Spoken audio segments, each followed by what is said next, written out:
आज यशस्वी प्रधानमंत्री श्री नरेंद्र मोदी जी के दोबारा प्रधानमंत्री बनाने के लिए हम लोग सारे युवाओं ने आज गया स्थित बंगला स्थान में एक रुद्राभिषेक यज्ञ का आयोजन हम लोगों ने किया है।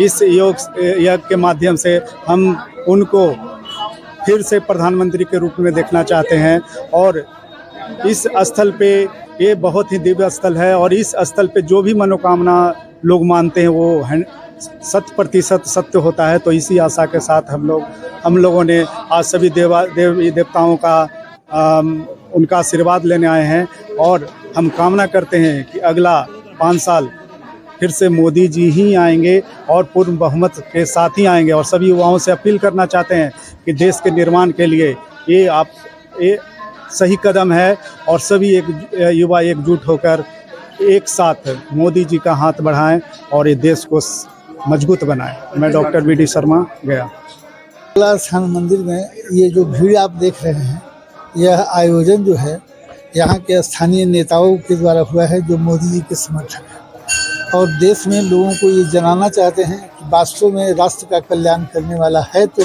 कोई देश में एकमात्र नरेंद्र मोदी है। इसलिए नरेंद्र मोदी अपने पद पर कायम रहें, इसके लिए पूजा अर्चना पीताम्बरा पीठ में की गई जो सिद्ध पीठ है।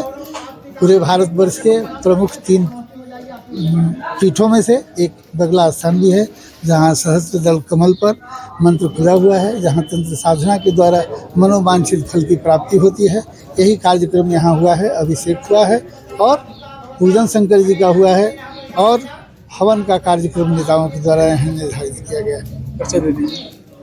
मैं अपना परिचय यहाँ के पुजारी के रूप में देता हूँ। मेरा नाम सूर्यानंद मिश्र है और यहाँ पीताम्बरा पीठ में रहता हूँ और माँ की सेवा करता गया है, जिसमें हमारी एक ही कामना है। माता से हमने आशीर्वाद मांगा है कि जिस तरह से आपने देश को आगे बढ़ाने के लिए एक भक्त के रूप में, एक नेता के रूप में आदरणीय श्री नरेंद्र भाई मोदी जी को आपने जो भेजा था, 10 साल तक उन्होंने अच्छा काम किया, देश ही नहीं पूरे दुनिया में भारत का नाम रोशन किया।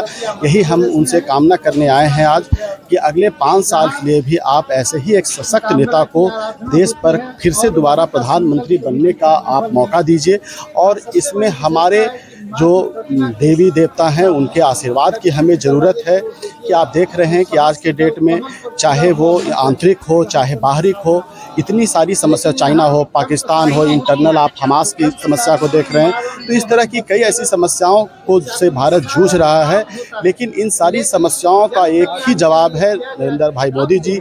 चाहे गरीबी की बात आप करिए, चाहे किसी भी डेवलपमेंट की बात कीजिए, रोड बनाने की बात हो, अपने आप को डिफेंस में सशक्त करने की बात हो, तो जिस तरह से हमें भगवान देवी देवताओं का हमें आशीर्वाद मिलते रहा है पिछले 10 वर्षों से, तो मेरी एक ही कामना है कि भाई नरेंद्र भाई मोदी जी को दीर्घायु करें और इससे भी ज़्यादा मतों से उन्हें अगले बार प्रधानमंत्री बनाया जाए, जिससे कि वो सशक्त फैसला ले, खुद में वो काबिल हो, उनकी पार्टी काबिल हो कि देश हित में फैसला ले सकें। बहुत सारी कई बार ऐसी होती है कि गठबंधन की मजबूरी होती है, देश हित में फैसला नहीं हो पाता है। तो हम लोग ये देवी देवताओं से ये आशीर्वाद लेने के लिए आज यहाँ पे एकत्रित हुए हैं कि आप अगले जो चुनाव है लोकसभा का, उसमें नरेंद्र भाई मोदी जी को एक भारी बहुमत से आप जिताइए। और देखिए, देश जो भारत देश है, दिन दोगुना रात चौगुना उनके नेतृत्व में जिस तरह से दौड़ा है, मुझे उम्मीद है कि और भी तेजी से दौड़ेगा और पूरे विश्व पटल पर अपने शक्ति और विश्वास के लिए पूरे विश्व में ये जाना जाएगा। रोमित कुमार, हिंदुस्तानी आवाम मोर्चा सेकुलर का राष्ट्रीय प्रवक्ता। इसको सम्मानित भी किया गया था और उस समय हमारे जिलाधिकारी अभिषेक सिंह थे जिनको ये अवार्ड भी मिला था। तो हम लोग कार्यकर्ता ये चाह रहे हैं कि ये सरकार हमारी दोबारा है। हम सभी से अपील कर रहे हैं कि अगले लोकसभा में आप घर से निकलकर आप वोट दें, अधिक मतों से जिताएं। आप खुद जान रहे हैं कि देश और दुनिया में कितनी शांति है और वो शांति अगर है तो हमारे मोदी जी के कारण। इसलिए ऐसे व्यक्ति को आप साथ दें, ऐसे व्यक्ति का सहयोग करें। और भारत माता की जय। धन्यवाद। मेरा नाम अनिल पासवान हुआ। मैं भारतीय जनता पार्टी गया जिला का, मैं पूर्व प्रत्याशी भी रह चुका हूँ बाराचट्टी से और बोध।